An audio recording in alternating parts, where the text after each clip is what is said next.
Internal cleansing sa hanay sa kapulisan ug mga menor de edad nga nalambigit sa nagkadaiyang krimen sa lungsod mao'y tutukan sa bagong hepe sa kapulisan sa lungsod sa Minglanilla. Ang detalye sa report ni Famary Dumabo.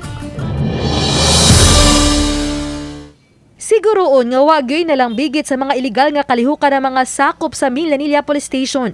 Ilabi na nga bag-uhay lang girumbo sa National Bureau of Investigation, Region 7, ang Cockpit Arena, din gipaygayon ng isabong diha sa lungsod sa Minglanilla. Mao kini ang paninguhaon nga mapatuman ni Police Major Arieza Otida, ang officer in charge karon sa Minglanilla Police Station, kinsa nilingkod sa katundanan sugod gahapon.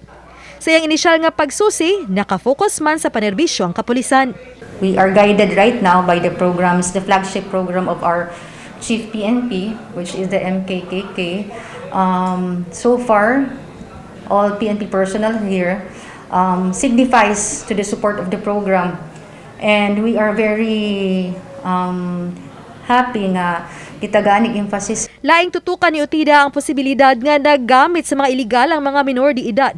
Ilabi na nga nakadawat siya og taho nga sayo ning bulana, nahuli ka ang mga batan-on nga nangawat diha sa merkado publiko. I am planning to implement the Operation Gugma which I had with Cebu City before to help these minors actually. It's actually a way of intervention to these minors because for all we know, these are also victims.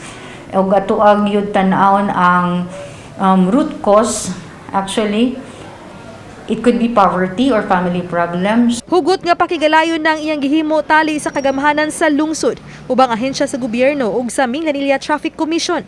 Ilabi na sa ilang command center, ngayang nakitang dako ug ikatabang sa mga investigasyon. Uban ni Rod Prado ug Philip Patricio. Ako si Famary Dumabok. Balitang Bisdak.